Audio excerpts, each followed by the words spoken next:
Fear over electoral rigging rocks Zimbabwe as the country. Yesterday, after listening to Prime Minister May's assessment of the state of the negotiations,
asalaamaaleykum mbokk yi ñu ngi leen a nuyu seen tur ak seen sant di leen jaajëfal si topp bi ngeen ñu dee topp every Monday to Friday from 10 to 11 di jégalu si latest du tey moom xam naa faale ni ñoo bidante koor gaa leen jàppa waaye tamit di leen dalal rek si seen favorite Good Morning Africa show bi man la seen xarit Fatmata Jaaju ak jongama bi di Mama Fall. jërëjëf Fatmata asalaamaaleykum mbokk yi ñoo sitaan di leen wax dal leen jàmm fii ci ay Africa TV comme niñ ko dee defee Monday to Friday di leen indi lépp loo xamante ne xibaar bu leer te wóor la fii ci ay Africa TV di leen jox lépp loo xamante ne yelloo ngeen ko pour xam ci li nga xamante ne mooy xibaar bu set jërë ngeen jëf. Mama comme niñ ko dee defee rek xam naa ñu dem ak suñu studio stories yi suñ paree rek ñu discuss. The Gambia Armed Forces have confirmed that a man who was shot at a military checkpoint in Kanilai is an ex-soldier now turned driver. Ismaila Tamba was shot on Sunday following an altercation with an army officer on duty at the military checkpoint in Kanilai. According to information gathered by the iAfrica TV, Ismaila Tamba was driving a gelegele repeatedly through the checkpoint. He was previously warned to desist from repeatedly passing through the checkpoint, but he does that endlessly. Our sources added when the officer on duty stopped him and there was an altercation and he wanted to drive off on him, the officer then opened fire on him. To have more lights on this, we have online the Public Relations Officer of the Gambia Armed Forces, Mr. Lamin K. Sanyang. Good morning, Mr. Sanyang.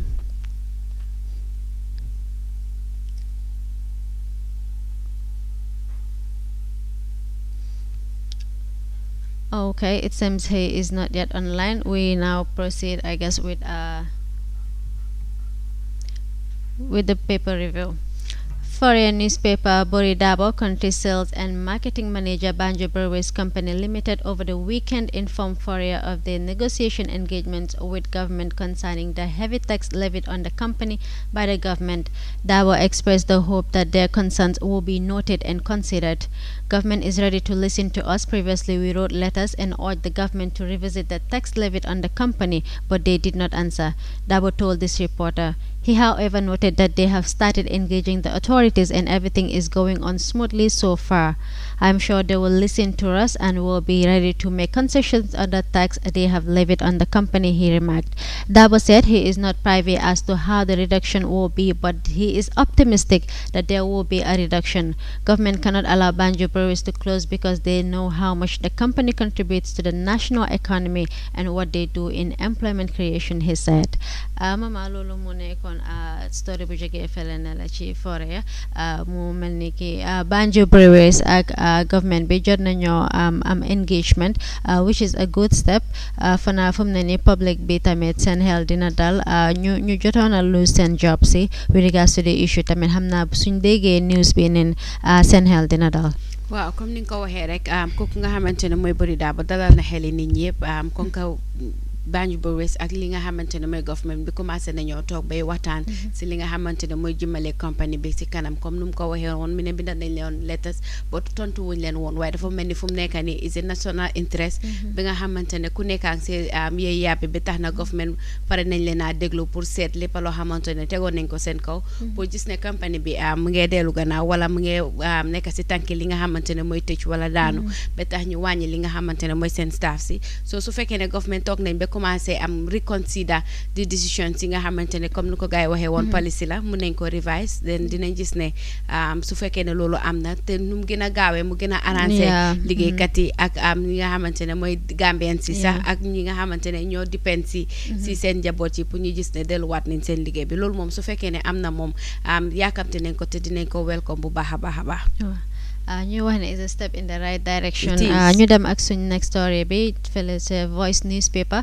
Alieu Momar Njie, chairman Independent Electoral Commission IEC, has warned political parties in the Gambia to desist from receiving outside funding. According to him, as the body mandate to organize and conduct election in the country, it is their duty and responsibility to make sure that Gambian registered political parties are well regulated and abstained from any outside influence or interference. Njie was speaking in office along the Battle Batting Highway and oversight visit of the members of the Select Committee on Local Government Land IEC and Ombudsman of the National Assembly recently. He observed that outside funding for political parties would be dangerous and risky, noting all his office is only Gambian funds and sponsors their registered political parties.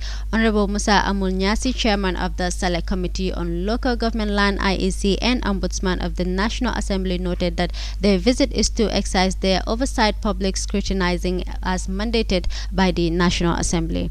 Mama loolu nekk lu am solo torop mu mel ni IEC chairperson bi mu ngi discourage lii di political parties yi di amee seen funding si from outside moom mu ngi wax ne lii dina dangerous si suñ the internal affairs of the country because so said lawyers stay so nekkee political party nga am a source outside bu la fund then yow soo demee ba war a jël power it is very very critical ba pare dafa dangerous comme ni mu ko waxee cause those sources can influence your decision making which might not be favorable to the national interest. Why mama dafa mel ni we have the army PRO on the line to talk more about the shooting at Kanilai. Good morning, Mr. Sanyang. Good morning, and thank you for having me. Thank you very much. It's a pleasure. Mr. Sanyang, can you confirm the incident that happened at Kanilai and give us an overview of what actually happened there? Exactly. We can confirm that there was a shooting incident last evening before the breaking of the fast at one of our checkpoints in Kanilai. That is manned by the personnel of the Gambian Armed Forces. Who have a camp there in Kanilai. Okay. And this was between the guards at the checkpoint with one youth from Kanilai who has a gully, that's this van type of vehicles that he plies that route. The victim is one Ismaila Tamba, also from Kanilai, so from there. But he had discharged from the Gambia Armed Forces about 5 months ago. He was an ex-soldier of the Gambia Armed Forces and also a citizen of Kanilai. So when he came to the checkpoint, we understand there was an altercation between him and the guards at the checkpoint, and also a shot was fired. But as we speak, we cannot confirm as to what led to the firing of the shot or what the altercation is about. But the guards that were on duties are with the military police and helping them with their investigations. And the victim, Ismail Atamba, was rushed last night to the RBTH for medical checkup. And I understand there was an operation that was successfully conducted to remove the bullet from his body, and he's now responding to treatment. Okay, so he's okay as of now, because we have reports that he actually lost his life. So you are confirming that he is actually okay? Yes. I spoke to our medical personnel about 10-20 minutes ago, and they confirmed that he was successfully operated on and is responding to treatment right now. Major Sanyang, what was the reason behind Mr. Tamba leaving the army? Was he dismissed or did he resign? I think he voluntarily discharged from the Gambia National Army. That was a decision of his own. Okay. Could his act towards the Gambia National Army be based on the fact that he has a hidden anger in him with regards to political affairs? We cannot confirm that for now, because the investigation just started last night. Like I said, there will be. We'll still continue with the investigations to find out what really led to the altercation, also the firing of the shot. And once we get to the bottom of the whole case, we will update the citizenry accordingly. Okay, Major Sanyang, can you tell us where currently is the soldier who did the shooting? It's not only the soldier, but all those that were on duties at the checkpoint at that point in time were taken to the military police for investigations. At least some of them will be, could be witnesses as to what transpired, and among them is the soldier that fired the shot. During his crossing, was any passenger in the vehicle? I cannot confirm that. At this point in time. That detail did not come to light. Mr. Sanyang, Major Sanyang, rather, in the case Ismail Tamba was right and he is not at fault in this case, what would be the effects of this situation on the Gambian National Army, the Gambia Armed Force, rather? Well, that's an hypothetical question. Until we get to that point, I think we better leave it to the investigations to finish their work. And once they are done, I'm sure the right course of action will be taken. And how soon do you think this investigation will come to light? Well, I'm sure it should not take a very long time, maybe a week or thereabout. We should be able to be done with the whole thing. And I may hasten to add also, the commanding officer in Kanilai himself last night had visited the family of the victim to commiserate with them, and also to offer any kind of help in terms of logistics that the family may need, and also to console them so that the situation is brought under control. Has there been any previous issues between Ismail Tamba and the officers at the point, especially the person who did the shooting, or did you receive any previous complaints from your officers at the checkpoint with regards to Ismail Tamba? Well, I'm sure the investigations will look at all those points as to whether there have been, it's like a repeated occurrence there. He's passing through that checkpoint once in a while, because he's also a citizen from Kanilai, so I'm sure the investigations will get to the bottom of all those issues. All right. Thank you very much, Major Sanyang. It was a pleasure having you, and thanks for giving us an enlightenment on that issue. Move on to next story. Joge Standard newspaper. Human rights lawyer Asan Martin has called on Gambians to rally behind the national development agenda of President Adama Barrow and allow him to complete his 5-year term, tumbling down the idea of a 3-year term as an unrealistic. Martin, while putting his hat in the last year's mayoral election for the Kanifing municipality before pulling out, nonetheless advised President Barrow to work with the right people with the right policies. He told the Standard in an exclusive over the weekend, "In the best interest of our democracy, let us allow President Adama Barrow to continue to go for 5 years. Things have become fragile, so I don't think 3 years can help us. And in fact, 3 years cannot be realized because the duration is very short and elections are very expensive and the logistics are not there. I am calling on all Gambians to support the transitional government and we go for 5 years. The coalition itself failed and the MOU deal is in the water, so the best thing for Gambians is at this time is to support the development agenda of the president and allow him to complete the 5 years. Mama loolu mu nekk lu am solo rek loolu jógee si Assane Martin ñun ñëpp xam nañ ne he was one time vying for the position of mayor Kanifing municipality. Wow, comme nu ko waxee rek muy na Gambians rally behind President Barrow on his agenda and policies, which means ne fu mu nekk nii most of the Gambians have confirmed ne wala ñu ngi bugga pour President Barrow continuer li nga xamante ne mooy 5 years term bi rather than dem 3 years comme nu ko Assane waxee muy elections are very expensive, mooy elections yi dañ cher ba nga xamante ne 3 years ñëwaat si defaat li nga xamante ne mooy election du favor li nga xamante ne mooy Gambians yi, so moom mu ngay ooj Gambians yi pour ñu rally behind President Barrow pour ñu def li nga xamante ne wala ñu dooleel ko si li nga xamante ne mooy 5 years term bi pour mu daal di achieve lépp loo xamante ne bëggoon na ko achieve si li nga xamante ne mooy 5 years am loolu la Assane Martin wax, so foog naa du moom kenn moo am xelaat boobu. Waaw ba pare although the constitution is the supreme law, ba pare constitution baa ngi wax ne 5 years but bari na tamit ñu bari ñuy ñaawlu Barrow insisting on sitting for 5 years because ñu ngi wax ne soo seetee on moral grounds he should respect whatever was agreed upon at the beginning of the coalition. Ba tax na ñu bari ñaawlu nañ he's the fact ne he's trying so hard to push for a 5 years time.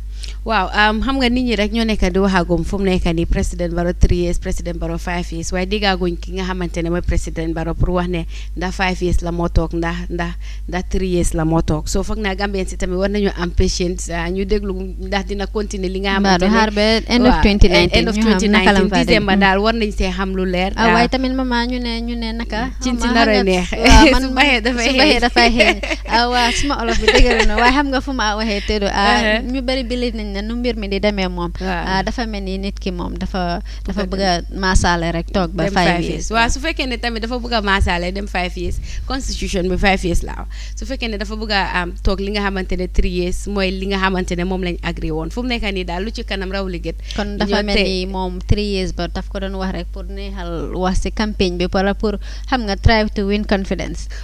ba tey loolu yëpp mun naa nekk ba xam nga ñu bëri tamit ñu ngi wax ne góor daa sa kaadoom mooy li nga xamante ne moom nga waxee jëfee ko pour ñu daal di la jàppee li nga xamante ne mooy yow wante su fekkee ne tamit dafa bëgg a proceed 5 years tamit duñ ko jàppee ndax constitution bi 5 years la wax, so ba tey rek fii ba December Gambien si war nañoo am lu leen leer ndax Gambia dinañ dem election in 3 years wala dina dem 5 years. Alright, am na solo ñu dem ci Freedom newspaper.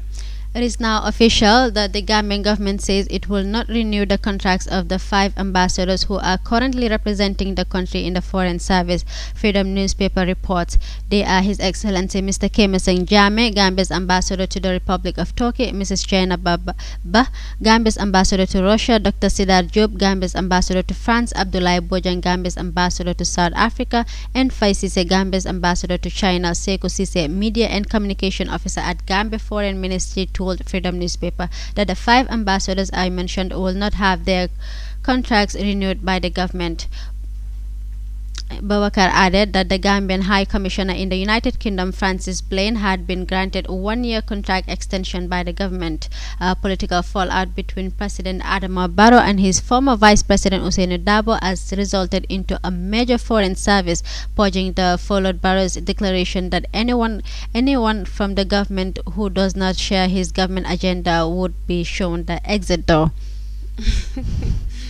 Waaw loolu am na solo de am na solo trop comme news baa ngi jógee fi li nga xamante ne mooy foreign affairs pour wane ñi nga xamante ne mooy 5 nit yi nga lim duñ leen joxaat li nga xamante ne mooy contract pour ñu extend li nga xamante ne mooy seen diplomatic service bi foog naa daal government bi am nañ right si ndax kan mooy saaf kan mooy jekkali kan la ñoo bàyyi mu continuer su fekkee ne seen terminate wuñ seen services si contract lañ leen joxoon su contract bi jeexee des na si government whether they want to renew or not su fekkee ne they want to renew ko ba tey loolu tamit mën naa nekk su fekkee ne bëgguñ ta renew tamit ñu xam ne fala seen service si MC li nga xamante ne mooy loolu. waaw dinañ si gën a waxtaan di wax ne tamit ko bëgg a comment rek mën ngaa visit suñ Facebook page bi ou ay YouTube channel.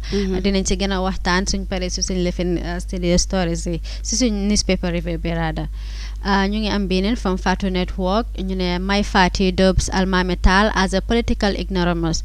GMC leader Mai Ahmed Fati has responded to Almami Tal's savage comments against his party, saying the UDP spokesman knows nothing about politics. Almami Tal last month ruffled GMC feathers during an interview in which he said GMC is a one-party. GMC's executive lashed back, describing his comments as imprudent and demanded that he apologize to the party. On Sunday, the leader of the Red Party commented on the issue for the first time, saying Mr. Tal was doing a very great disservice to the UDP. Mr. Fati told the Fatu Network in an exclusive interview, Almami Tal is a political ignoramus. He knows nothing about politics and he's doing a great disservice to the UDP because UDP is really losing its allies. I don't think he knows how to do his job because the spokesperson of a party, when you open your mouth, you are speaking on the authority of the leadership. I do not believe that Honorable Usainu Dabo or Aji Yamseka will go around to say GMC is a one party. It's nothing. The My Party is nothing but a My Fati party because Aji Yamseka and Honorable Usainu Dabo know the history of our relationship with the UDP and they know what GMC has been doing with UDP. You have to put it in context. The executive issued a statement and one stand behind that statement. My personal opinion is different from this is a collective matter. The context in which it was analyzed is this. GMC always considers UDP as an ally, although we belong to a different political party. We have an insert on this. We'll take a look and then come back.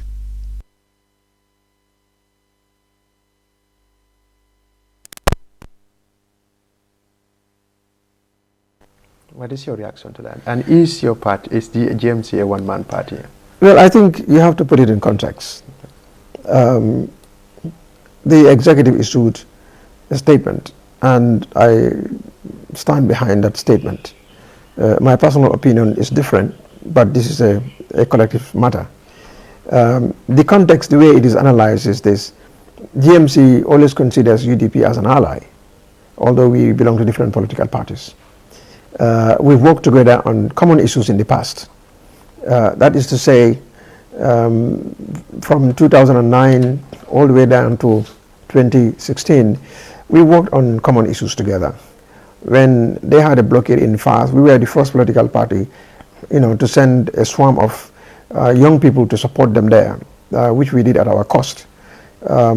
We've also worked with them within GOFA, Gambian Opposition for United for Gambian Opposition for Electoral Reforms.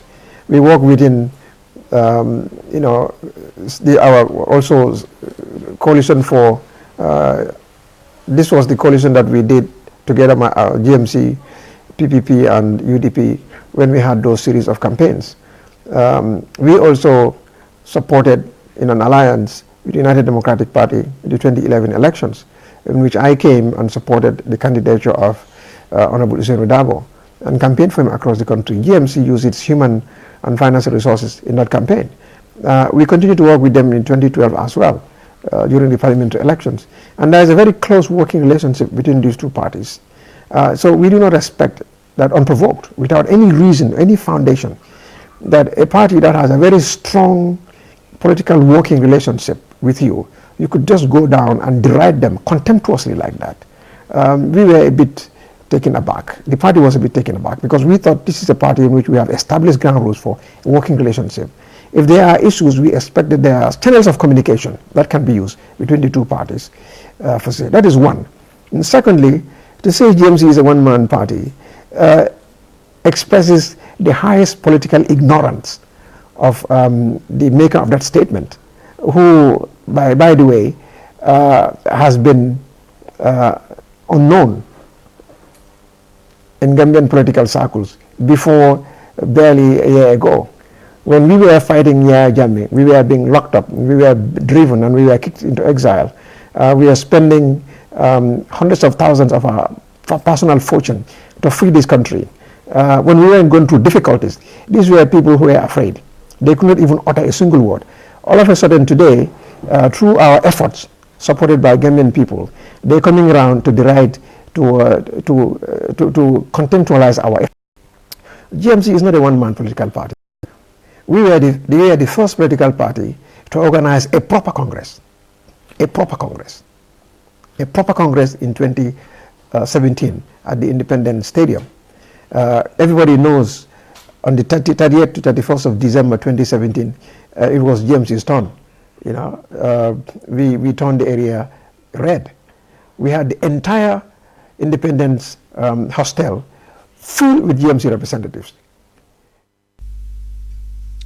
Mama Lolo Nekon, the party leader of GMC, Honorable Mr. Maifati, Mudon Jema Satellite, see the statement, if we can recall, that Mr. Alma Metal made some time ago about GMC being a one-man party. Mom Sibir Waham nak munge wahne Alma Metal, mom su wahe daf ko japene ni rek nit ko xamne xamul lu bari ci politics ba pare bu ñëwé ci politics tamit wa nga ne yalla yagot because munge wax ci bir waxam ne ba yëngu-yëngu yi doon am ba tëj yi doon am ak ba exile yi doon am Alma Metal was nowhere to be found. waaw comme nu mu ko waxee rek muy honorable Mai Fatty leader GMC moom ngi wax jaar-jaar yi nga xamante ne jaar nañ fa ak UDP waxtu bi nga xamante ne UDP soxla woon nañ support am gisoon nañ ne moom du moom kenn rek moo fa nekka so moom wax na ne daf daan yónnee ay ndaw si li nga xamante ne mooy pour UDP ñu daal di suxaleku ak yooyu noonu su ki nga xamante ne mooy Alma Metal muy spokesperson UDP demee ba toog ne patem bi amut nit wala benn nit rek moo fa nekka daf ko jàppee ne xamut politics ba pare xamut tamit lu moo wax ba pare yaa ngi ko dégg si biir waxtaan bi mi ngi wax ki nga xamante ne mooy Omar Wali ko doon interview mooy fan la kii nekkoon Alma Metal ñoom waxtu bi nga xamante ne ñu ngi sonna si politique yi Gambia ñu ngi leen a téye di leen tëj di leen bàyyi di leen sonna di leen génne dikka bi boobu moom fan la nekkoon kenn déggut ko mu wax so which means ne bu mu ñëwee si politics tamit yaagut so moom du ko blame that much mooy comme du jàpp waxam comme nu ko war a jàpp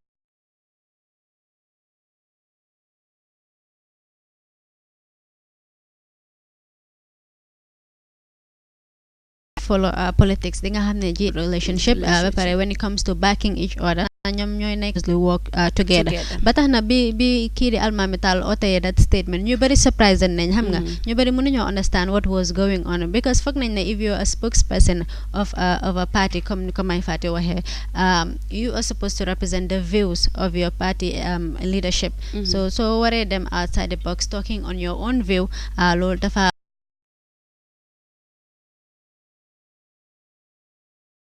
waaw comme nu mu ko waxee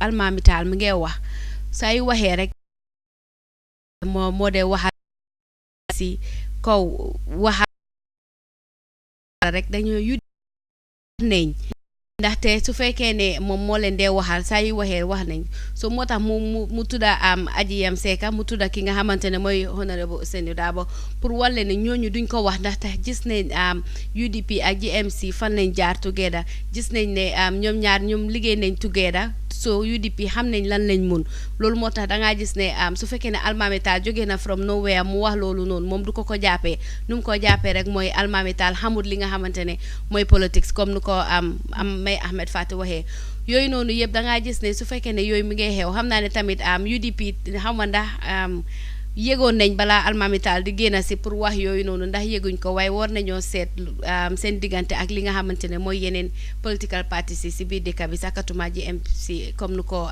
Mai Ahmed Fatty waxee ne ñoom dañ am a long standing relationship ñaari political party yi seen agenda yi daanaka dafa xawoon duroo ba nga xamante ne dañ dee dugalante wala dañ dee liggéey lu bëri si wàllum li nga xamante ne mooy jëm kanami réew mi waaw mama soo ko seetloo on the other side of the story ñu bëri believe nañ ne li Alma Metal wax tamit daf si am point because parties like GMC loo dee gis rek mooy des party leader interview boo gis party leader si ngay gis hardly do you see another person all that you see is the party talk is like Mr. te soo seetee lii di GMC Mai Ahmed Fatty very hard to ak even yooyu, waaw. see their party leaders. It's like the spokesperson yi ñoo dee def yëpp or the PROs. waaw su fekkee loolu laa wax su fekkee ne si content boobu la Mr Almami di waxee xam nga dangaa wax waaye waxin bi tam déggin la laaj ndax directly dafa miin ne kenn nekku fa because fooguma ne parti ay si dinañ nangu parti bi sosu te amut ay nit amuñ executive ak yooyu wante xam naa ne ñu bëri content buñ ko gisee mooy soo gisee mu wax loolu moom kenn rek lañ dee gis comme ni nga ko waxee GDPD ki nga xamante ne mooy honorable governments moo fa nekk dangaa gis ne moom it moom rek lañ dee gis comme ute naa yi nga xamante ne ay APRC ay GDC ay UDP ay PDOIS rarement nga dee gis li nga xamante ne mooy seen party leaders yi ñu wax so ñoom dañ am li nga xamante ne mooy spokesperson mun na am tam Mr Tall si trend boobu la doon waxee mooy not always the party leader should be seen in the limelight or in the front-line wala interview bu nekk wala anything rek that has to deal with that particular party dafa war a nekk somebody else but always the party leader mun naa am tamit Mr Tall tamit si domaine boobu laa waxee loolu yëpp mun naa possible because wax bi yëpp déggin la laaj. Well, Mama, earlier we read a story regarding 5 diplomats that have been recalled, and then we have news their employment will not be renewed or their contracts will not be renewed. Muneka lo ñu bari ñaaw lo ñu bari fone it has to do with political influence or sentimental influence. Mama, lu si sa xalaat? waaw comme askan bi ni ñoo gisee mooy ñu bëri ñu ngee naan président Barrow ak ki nga xamante ne mooy Mr Ousseynou Dabo seen diggante dafa ñagas ba tax na lépp loo xamante ne Ousseynou dugaloon na si kaadam wala dugaloon na si loxoom président Barrow dafa jéem a bloc loolu wala mu jëm ko taxal suuf ba tax na ñi nga xamante ne ñoo nekkoon si diplomatique mission bi te ñu yaakaar ne si turi Ousseynou moo tax ñu demoon si li nga xamante ne mooy mission bi seen contract si ñu bañ ko renew loolu yëpp mun naa nekk li nga xamante ne tamit mun naa am luñ ko bañ a renew mooy gis nañ seen performance si tamit nuñ ko expecté woon demeewut noonu ñu bëgg a try another person tamit loolu yëpp tamit mun naa nekk so su fekkee ne foreign affairs ñoom clarify nañ ne 5 ñooñu noonu duñ leen renew seen contract si den da ngaa gis ne yow loolu mun naa nekk. ba tax na tamit ñu bari tamit ñu ngi ñaawloo that fact because foog nañ ne sooy terminate nit contract am bi warut a base basically warut a nekk just based on political lines xam nga you have to consider the fact ne if the person is competitive effective and efficient loolu yëpp they have to be all those things has to be considered before taking a person out of their position. waaye dafa fekk tamit bi nga ko jël it was not based on politics. su fekkee ne it was based on competence qualifications and all that then it's another thing but su fekkee ne da nga ko jël based on political line or political agenda wala ñoo bokk parti soo ko génnee tamit da nga ko génne based on ñoo bokk parti ñu génnee ko loolu yëpp mun naa nekk. waaw mu nekk tamit ñu bëri foog nañ ne loolu ba tey ñu bëri foog nañ ne is not a genuine excuse understanding because tey Lawyer Dabo moo nekkoon xëy na Ministry of Finance but then ban guarantee lañ am ne ban evidence lañ am ne that those people were appointed xam nga based on their affiliation with the UDP loolu yëpp is not xam nga loolu yëpp is not established so having to remove all those people because they were appointed during his time and all it doesn't really make sense to many people. waaw loolu yëpp dafa des si nu ko borom di gisee comme Aliou nu ma la waxee woon su fekkee ne borom ñu ngi ko appoint on based on politics then soo ko génnee da nga ko génne based on politics su fekkee ne da nga ko appoint on based on qualifications wala competence boobu tamit is another aspect su fekkee ne yooyu noonu yëpp ñu ngi ko consider yu bëri lañ war a put in the factors in it because yooyu noonu yëpp da ngaa gis ne expenses la at the end of the day. Well, but comme ni nga ko waxee rek cost wise is a disaster for the Gambian economy because soo seetloo since government bi ñoo la responsible foofu noonu ñoom ñoo la fa ebal then sa ñib si bi it is their responsibility and they should take care of everything that has to do with your xam nga your financial dealings with regards to you coming back to the country da nga seet ne luggage si sa transport bi and everything it's going to be dafa sa family cost bi because nekkut yoo kenn dem because da nga di am a package for your whole family. So it will be a great cost for the Gambia government. Lol tamit I think it's something that the Gambia government should have taken note of. waaw ba pare teg si société government bi always ñu ngi wax ne economically Gambia is not strong da nga gis ne xaalis bu bëri nekkul si dëkk bi su fekkee ne ñi 5 yi ñu recall ni yëpp ñi nga xamante ne seen contract si jeex na da nga leen war a facilitatal seen yëpp mu ñëw because yëpp a demoon comme ni nga ko waxee family wise seen bagage yi fa nekka seen lépp loo xamante seen air tickets yeeg seen lépp loo xamante ne ba pare ba bañ fa jógee government bi ñooy nekk in charge pour jëlee leen fa transport leen jëlee leen si seen various dëkk yi ñu doon represent Gambie isiwaat leen si dëkk bi comme da ngaa gis ne economic wise am na boor boo xamante ne tamit dinañu xaw a lor tuuti because foog loo expenses boobu yëpp government ñu fay ko. Yeah, ba pare I was looking at something earlier may gis ne government spokesperson bi mu ngi wax ne some of these people biñ leen doon employ dañ passé age limit of bi nga nekkee an ambassador which many people feel ne the government suñ government bi dafa lack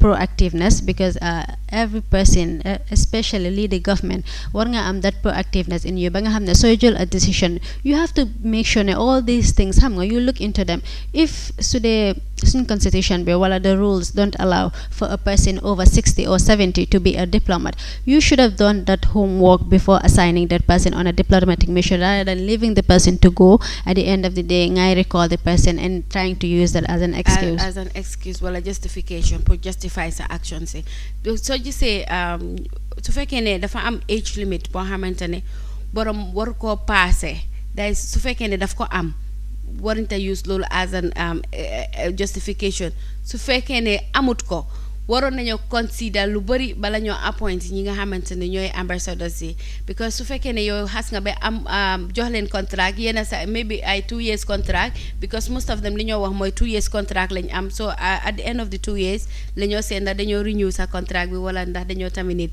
li nga xamante ne mooy sa service bi ni dem na ñëw na daal yi fii diplomacy bi moom tax nañu bëri joxoñ the borough administration because ñu bëri niñ ko gisee mooy ne he is trying to remove these people so that he can use people ñi nga xam ne dinañ ko back fully for his political ambition. waaw loolu tamit mun naa nekk ndaxte xam nga dara su xewee rek ku nekk daf see am sa own opinion which you have all rights to because si doomu réew mi doomu réew bu baax lu nekk danga ci war a dugal sa gémmiñ wala nga dugal si sa loxo because su fekkee ne national development la mun naa am kuy toog sa di jaay gerte caaf moo la gën a xam lu dee xew si li nga xamante ne mooy tali bi because site bu mu toogee occupé daf day xam luy xew boor boobu noonu so ku nekk ak sa gis-gis ak sa xam-xam because am na ñoo xamante ne dinañ toog di lu werante suba ba ngoon te teguñ ko fen waaye am na ñoo xamante ne benn kaddu rek benn woot rek la ñoo wax mu nekk ay nit boo am foo xam ne teg nañ ko fa ba pare soo ko gëstoo ba gëstu di nga gis ne njëriñang si su fekkee ne comme nu ma ko waxee woon earlier it was politically motivated because ambassador post yëpp tricoté bi yëpp yëfi politics la moo ko de laal waaw maa la campagne la maa la dimbale si lee rek yow xëy na lu ma la rewardé rek mooy xaaral ma yónni waaw su fekkee ne président Barrow moom it mu ngi seet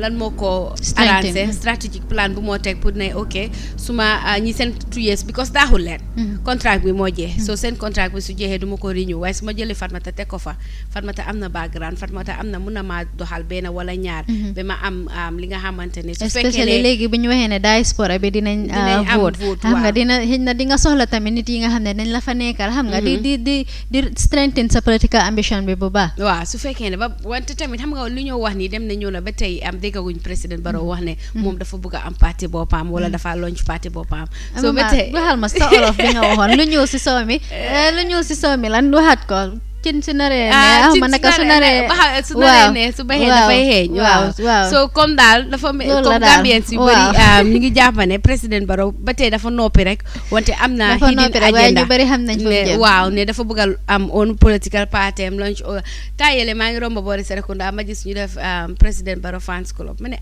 xanaa président Barrow dafa dem wol ko waaw moo nekk bu nekk si boori gaara si Brikama bi yoray waaw noonu maa ngi ko fa gis ñu def président Barrow fans club ma ne fans club tamit te loolu tamit ute na Barrow youth movement bi so yëfi lifin bi diplomacy bi ku si bëgg a comment tamit you can comment on our Facebook page or our YouTube channel you can as well call on 395-2120 to contribute with regards to the diplomats that their contracts have been cancelled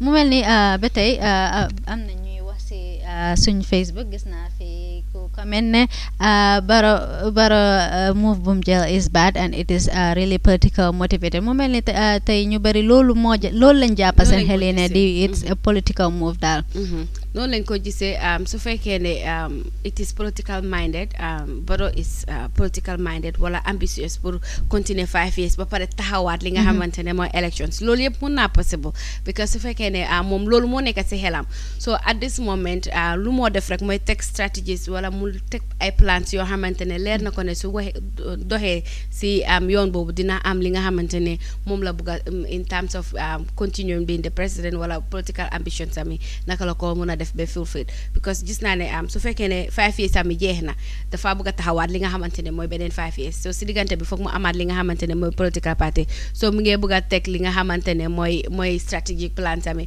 mooy pion ami comme ñu dee play damien ni ko gars yi dee defee noonu gis naa ne si loolu la nekka waaye lu gën a jaaxal nit ñi mooy APRC former speaker bi tamit bokk na si ñuñ recall but then su dee tamit it is politically motivated dina xaw a ñagas toro because ñu ngi dégg rumors ne président Barrow bëgg naa def coalition ak lii di APRC so fa nga ne su doon it is politically motivated he would have taking that risky step to also recall Abdoulaye Bojang from South Africa.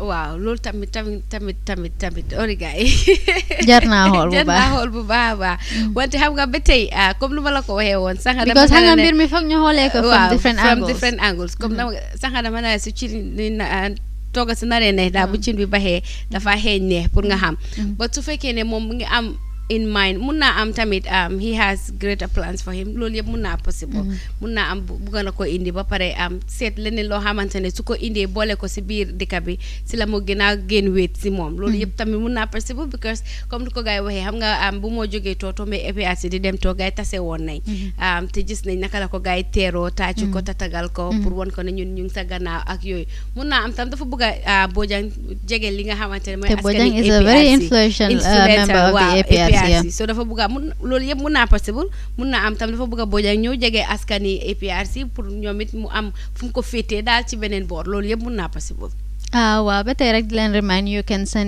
can call on 3952120 to contribute more on this issue or also comment on our Facebook page or our YouTube channel mama ba tey mbiri diplomatie fam ne ni ñu bari ñu ngi xool ndax ñi recall ni tamit cause gis nañ ci benn report ne dañ leen recall waaye it doesn't mean ne ñoom ñëpp dinañ leen lifin because ñuñ recall te renew wuñ seen lifin bi is 5 but then am na ñeneen tamit ñuñ recall wante ñu ngi xool ndax dinañ leen renewal wala duñ leen renewal 5 bi is clear ne duñ renew seen contract si mun naa am the rest su ñëwee ñu seen naka la ñooy renew seen contract si ñeneen yi ñu bàyyi leen ñu continuer li nga xam mais bi ñu aadal leen beneen 1 or 2 years wala ñu yónni la beneen dëkk mun naa am tam su ñëwee because dañ leen mën a change jëlee fii kii yóbbu ko fii and all that loolu yëpp mun naa possible so comme ni ma ko waxee woon ci kanam lu ci kanam rawuli bët fu mu nekk nii lu ñoo def rek mooy pour déglu li nga xamante ne mooy government Barrow administration bi yan moves la ñoo jël towards this diplomat su fekkee ne recall ne ñëpp seen 2 years contract si jeex na am na ñoo xamante ne maybe dinañ leen yokkal extra 2 years maybe ñeneen ñi ñu change leen wala ñu shift leen jëlee leen fii yóbbu leen fii yokkal leen extra 2 years wala ñoo xamante ne comme 5 yi nga xamante ne it's already clear ne duñ yokka li nga xamante ne mooy seen contract si waaw pour way forward tamit ñu bari believe ne yëfi diplomatie war naa passé political affiliation ñu bari foog ne tey government bi war nañoo change si constitution bi ne képp ku war a dem on diplomatic mission rek na nekk through an application format nga apply xam nga ñu seet sa credibility loolu tam mu nekk loo xam ne ñu bari lifin nañ ko ba tax na tey fu mu ne ni depuis bu news bi breaké ñu bari ngi toog seen checkpoint si di xaar pour xool government bi ban step la ñoo jël ndax nit yu ñoo redeploy nit yu replace ñi ñu recall ni ndax dinañ fit ndax am nañ competence bi waaw xam nga su fekkee ne trend boobu lañ yàgg di doxee mooy political ambitions wala political minded kii su ma ko jëlee yóbbu ko fi wala kii nekkaloon na ma si naaj bi dafa is high time moom tamit mu bokka si li nga xamante ne mooy bokk comme ku bokka si gétta gi naan si meew bi comme ni ko gars yi waxee woon loolu yëpp mun naa nekka loolu yëpp mun naa nekka waaye moo mel ni am nañ call si line bi asalaamaaleykum call noo tudd ak fooy woote Walaikum salam. My name is Safion Drame. I'm calling from Italy. Okay, Safiang, ila contribution na mo monete? Aywa, nim Adama Barrow, Mr. His Excellency Adama Barrow be nyimbe nke kanten kamol bay yabe Gambia samba kanko male. Because abe nyindol bay la abe nyindol employer la between them nobody is working there. In fact, Ning embassy ni Fenkol be they are too much and they are doing nothing. They are just spending money for nothing. So I don't understand. To be honest with Gambians, Lea Dabo Beni appointment all can water me, and I was happy. This is my personal opinion. I was not happy about it because it was political influence. Because one journalist has asked him why you appointing all UDP members. He said, I remember Lawyer Dabo said he's appointing those people because those are the people that he trusted. Okay. So now that Lawyer Dabo is not there and his trust people still are with him, and Adam Barrow is seeing it has whether they are delivering or they are not delivering for Gambians. Adam Barrow is seeing it as they are against him. So he's just taking Gambia backward. He's removing them. And who knows which person he is going to put it there. Okay. We are seeing the National Assembly what he did. He just removed UDP, although he is the one that appointed him. He removed the lady, and the lady is doing very competent job at it. The lady is in all those groups that the National Assembly has commissioned there. So the lady is doing very great, and he removed the lady and just put us a rubber stamp there, because that man, since he entered in the National Assembly, only one word that I have heard from him is that these 3 years is not, he is condemned these 3 years. Apart from that, he didn't speak anything. So this is taking Gambia backward. For him to, I don't care whether he will go for 10 years or 20 years, but to put somebody who is going to deliver for Gambians, I think that is that should be the fundamental approach that he should be giving to Gambians, to put competent people, not just to sack. You have to support. Thank you, Mr. Thank you, Mr. Drame. This national development is for all of us. Thank you very much. Thank you, Mr. Drame. Your contribution is so much appreciated. Mama mu wax lu am solo torop mo ngi wax ni melni ki ni time bu ki di lawyer Ousainou Darboe nekkee woon foreign affairs minister bi jotoon nañ ko laaj ci benn interview lu tax ñuñ appoint yëpp ci diplomacy post yëpp ñëw nekk waa UDP moom nag tontom moo nekkoon ñooñu noonu appointing leen only based on UDP lines or political lines, but then part of lu tax ñu employ leen mama xanaa xiif baa la jàppa lii yëpp si xiif lii yëpp si xiif la faale nis yow duma la faale jenge ni ak ni nañ la simina waaw on a more serious note wax na ni ñooñu noonu employ leen only based on political lines, but then part of reasons yi tax ñu appoint leen mooy ne they were trustworthy and then they were competent. But then kii di suñ koola bi tamit wax na point ba am solo mooy ne danga gis ne most of these diplomats suñ nekk di appoint ni is like a duplication of efforts. Benn nit ñaari nit di def loo xam ne benn nit war nañ ko def, because I will take an example of recent diplomats suñ receive one in the Gambia yu President Adama jotoon na receive in the Gambia. Danga gis a diplomat boo xam ne mu ngi based in Dakar, mu ngi oversee the Gambia, di oversee Mali, di oversee like 3 countries in West Africa. Why benn place la stay? So why can't the Gambia do the same? Is it we don't have people who are capable of doing such? Wow, for now I'm nañ loolu si yenn areas yi, but I'm not too sure where and how exactly it's working. But su fekkee ne comme yooyu mun naa nekk comme because embassy Gambia yi soo ko seetee bëriwut si Europe side bi, so foog naa dafa am comme kenn si consulate bi muy oversee yeneen ñi nga xamante ne, because soo seetee dëkk bu mel ni Saudi Arabia xam nga ñu ngi fa am embassy, but embassy bi mu ngi Riyadh, but dangaa gis ne ñi nga am general consulate bu nekk Jeddah, so mooy oversee tamit side boobu noonu. So yooyu tamit su nekkee dina war a mun a nekk, war naa nekk li nga xamante ne mun a possible la. Comme Gambia fu mu nekk nii suñu amee somebody at Senegal mu cover Mali be Mauritania be Guinea Bissau cost conscious cost wise daf ñoo dimbale den da nga gis ne consulate rek la ñoo am si yeneen li fi ni nga xamantene kenn moo fa nekka wala ñaar kuy oversee li nga xamantene mooy Gambian si but all answerable to one ambassador foog naa loolu tamit it's a very good idea because da nga seen a duplication of efforts moom bari na torop si Gambia bi especially at our various institutions comme Sénégal Mali Mauritania ak Guinée Bissau loolu waroon naa am benn li nga xamantene mooy ambassador den nga am general consulate si nga xamantene muñ leen a tasaare dañuy jox feedback li nga xamantene mooy ambassador loolu is a very good idea so foog naa Gambia government bi war nañoo tamit cost conscious ñu seet si that path waaw dafa mel ni lu ñu desee bariwul waaye balaa ñoo dem rek di leen remind ko bëgg a call rek 395 2120 mën nga call si line boobu noonu send in your contribution also on our Facebook page and our YouTube channel mama mel ni ki lu koola bi wax rek moom xanga si kanam tuuti si bu yàggu tuuti ñu doon jéem a question ndax ñii neen seen appointments yi ndax strictly based on political lines rek la mu mel ni ñu bëri foog nañ ne looloo tax lawyer Ousainou Darboe ñu daxaw ko parce que appointment bi lu si bëri si loxoom la jaar mooy waxtu bu mu nekkee woon foreign affairs minister waaye kii si waxam mu ngi doon jéem a leeral loolu noonu mu nekk loo xam ne ba léegi ñu bëri mënta dal ñu bëri seen xel because recalling bi moom ñu bëri fu nañ ne foofu la ko président Adama Barrow wéer daal waaw comme nu ko waxee waaye koola bi tamit am na def na benn contribution bu am solo mooy su fekkee ne lawyer Ousainou Darboe time bu moo nekk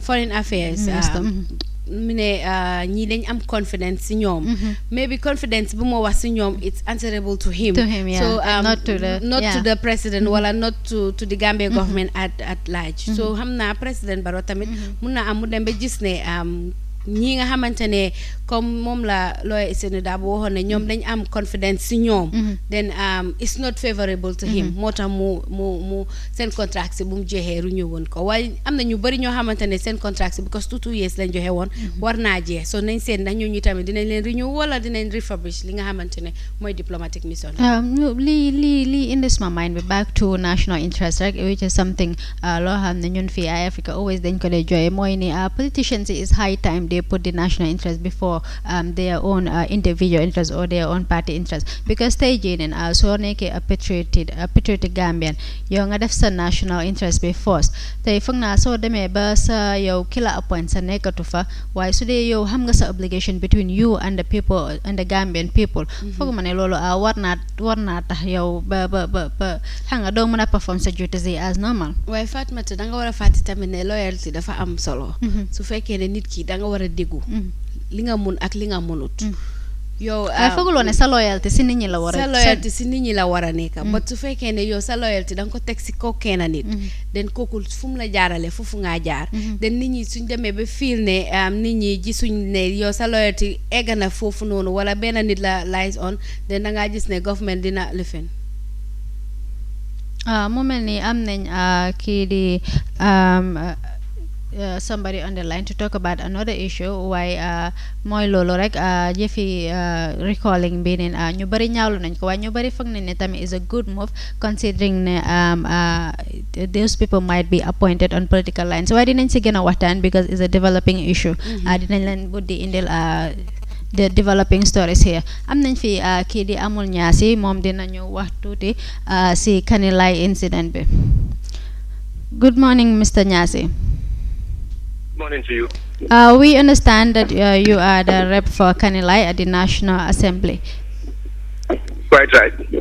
Yes. Can you give us an overview of the incident that happened in Kanilai over the weekend with regards to the shooting of Ismaila Tamba? Thank you very much. Actually, I may have very little to say because what happened was I was at Amdalai yesterday to receive a group of medical students from the US with their supervisors who are already in the country to offer free medical services in the community of Penyam, which starts from tomorrow, Tuesday. That's where I got a call whilst I was at Bara trying to break my fast. I got a call from Kanilai. Then I was given the information that one Ismaila Chamba received a gunshot from the soldiers who were at the guard post just by the mosque in Kanilai. I tried in as much as possible to obtain the details, but the guys who gave me the information were not at the scene at the time. Okay. So I have to rush these students to their hotel, came back to the Edward Francis Small Teaching Hospital between 9:30 and 10, just to meet up with Ismaila and the escort, who is the wife of the elder brother. Okay. I tried to establish what actually transpired from the wife of the elder brother, but she was also not at the scene, and Ismaila at the time could not give any information because of the pain he was undergoing. Okay. Did you know Ismaila before this incident? Yes, of course. I knew Ismaila. I knew Ismaila very well. I knew him very well. We learned he was an ex-military officer. Could you tell us what was the reason behind him leaving the military? Was he dismissed or did he resign by himself? That's if you have anything, that if you know anything about What I understand, he came back from Darfur. They were the badge before the badge that just came comes back. And upon his return, the benefits, he used the benefits to buy a gele, and he was using it for his personal gains. He was using it on commercial purposes. The purpose for which he left the army, actually, I've never discussed with him, and then I will be in a position to give a clear information as to why he left the army. But all I know is from Darfur, he used his benefits to buy a car, which he is using for to meet. So honestly, I wouldn't know exactly why he left the army. But knowing Ismaila, I know he was somebody who always has passion for whatever he is into. And everybody who knows Ismaila can attest to that. He is committed, he loves whatever he wants to do, and then he does it with passion. Okay, Mr. Nyasi, we have reports that a lot of people in Kanilai aren't actually happy with the checkpoint there at Kanilai. Could you tell us what kind of pressure that is relating with regards to you being a their National Assembly member? Can you say that again? Could you tell us what type of pressure you're actually receiving from your people at Kanilai with regards to the checkpoint? Actually, the people of Kanilai have long been patient because we all knew that when the former president left, all the soldiers were, removed from Kanilai. They were taken back to their respective camps, and all of a sudden, they woke up one morning and realized that soldiers have started coming back again. They took it in good faith because they felt that whatever is responsible of the soldiers coming back may be best known to the government and the authorities. So that is why they took it in good faith. And since then, there have been that rapport between the community and the soldiers, particularly with the current CEO, Major Kurubali. Because these are not my words, but these are the words of the community of Kanilai. That they wish immediately the army thought of bringing the military back to Kanilai. They were led by Major Kurubali because when he came, he started to help them because they were traumatized, but he tried to make them mentally understand why the army was there. So they were definitely showering praises on him, and this is the relationship that has been there.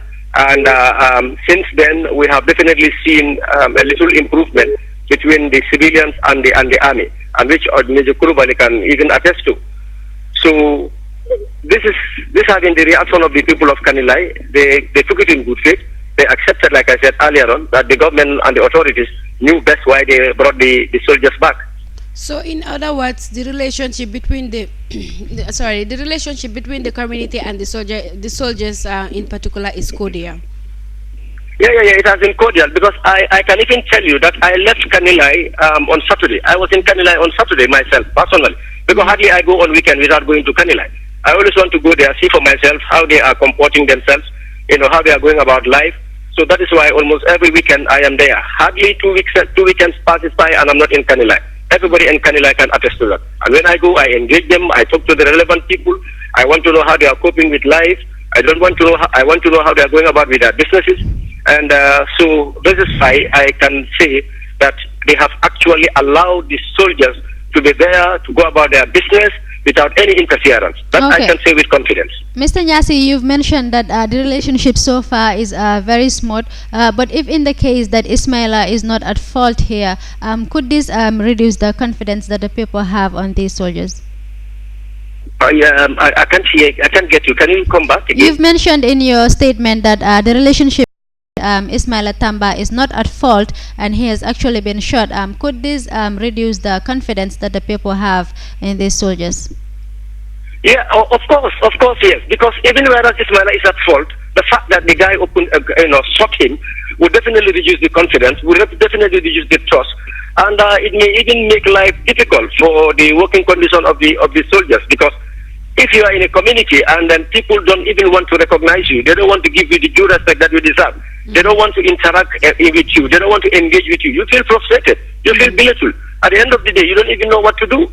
So whether he is at fault or not, this precedents have been, it's unfortunate, it has happened, and it's unfortunate. Definitely it will have an impact on the relationship, a negative impact for that matter. So is there any update regarding to him receiving treatment? His condition, you mean? Yeah. Is there any update in his current condition? Actually, as I'm speaking to you, I'm heading to Banjul to go and see him. But I spoke with the wife of the elder brother, who assured me that honestly he is recovering from the operations that he had yesterday, and that is completely different from the manner in which I left him yesterday. Because I left the hospital yesterday by 2:27 a.m. Then the doctors have already finished the surgery, so I have to come home. Okay. Do you have any information when this incident was happening? There was any passengers in the vehicle? No, actually, not to my notice. Not to my notice. All right. Thank you very much, Mr. Amonyasi. It was a pleasure to have you shed light on that issue. Mama mu nekk kooku di Amonyasi di represent ñële di waa Kanilai fële si National Assembly bi moom nag wax na fi lu am solo jëm ni ki ni following this incident mun naa cause ba nit ñi ñële di waa Kanilai lose confidence si soldaar yooyu nekk si checkpoint bi wala soldaar yu nekk in Kanilai in general. waaw mu ngi doon wax ne wuñ leen indee foofu noonu gis nañ ne relationship bi sécurité bi ak li nga xamante ne mu ngi doon dem smoothly mooy mu ngi doon ko daal seen biir. So because ko xam nga earlier we asked somebody why lum ñu tontu mooy we are being hypothetical, but I think it's important we discuss and we foresee the consequences of this. waaw comme nu mu ko waxee, but hence investigations are still on, so duñ ci mun a am sori bu baax as to what led to the shooting ak lan mooy exchange of words, because comme nu su nekkee loolu moo xew ak lan moo tax ak lan mooy woon motivé Ismaila pour muy am romba ak moto bi si checkpoint bi, amaana mun na am aye nañ ko bul jaaraat fii yooyu noonu yëpp dinañ ko establish li nga xamante ne mooy su fekkee ne final report yi incident bi wala investigation bi génn na, so dinañ ci gën a mën a am lu gën a leer na ma ne ay Africa dinañ ko toppa ba mat sëkk. naa la bàyyi nga tàggatoo waxtu bi jàmm nañu. waaw di leen waxaat jërëjëf rek beneen yoon ci confidence bi nga xamante ne am nañ ko si ay Africa, especially Good Morning Africa show bi di leen indi lépp loo xamante ne war na leer war a bugga nañ koo xam ci li nga xamante ne mooy xew ci biir réew mi ak ci bitim réew. di leen jox daje ba suba incha allah ci beneen édition. di leen jaajëfal suñ mbokki seetaankat yi di leen wax ne comme nuñ leen ko dee waxee rek yéen lañ fi nekkal dinañ leen indil xibaar yu leer comme nu mbir mi di foldé rek di noonu lañ leen indil xibaar yi ñun ñoo leen fi nekkal ñooy seen bot daal di leen dig daje ba suba from 9 to 10 man la woon Fatmata Jaaju ak kii di Mama Fall Jongoma.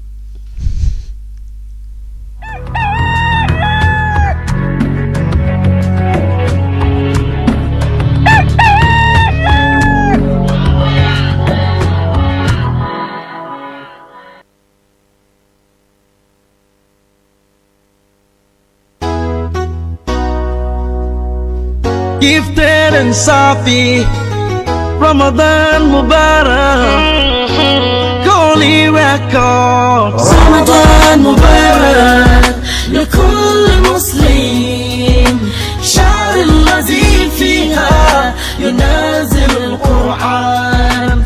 Happy Ramadan to all Muslims, for the Quran descends in this holy month.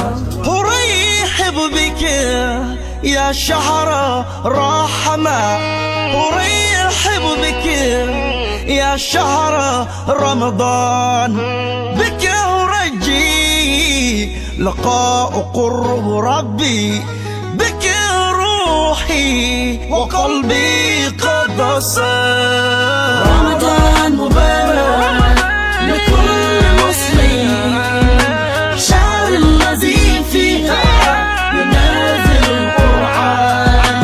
Happy Ramadan to all Muslims. All the Quran descends in this holy man. Welcome you, O holy man of Ramadan.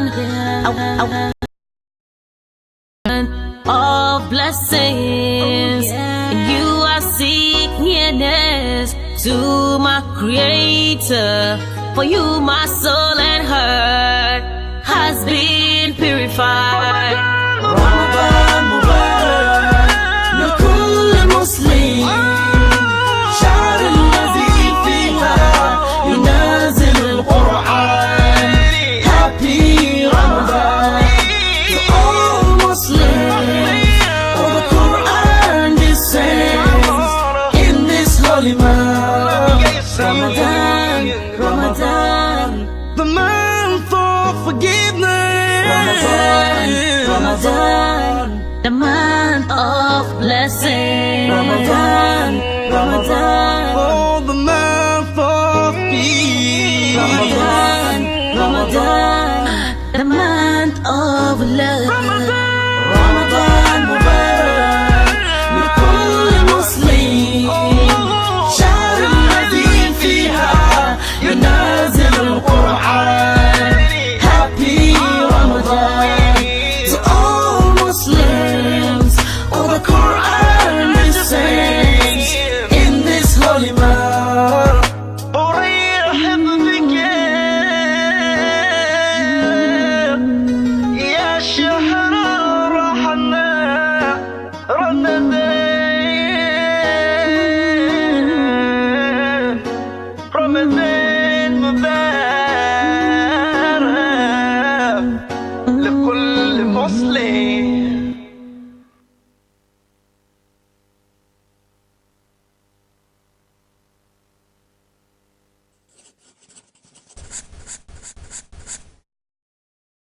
السلام عليكم ورحمة الله وبركاته. بسم الله الرحمن الرحيم. الحمد لله رب العالمين، والصلاة والسلام على أشرف الأنبياء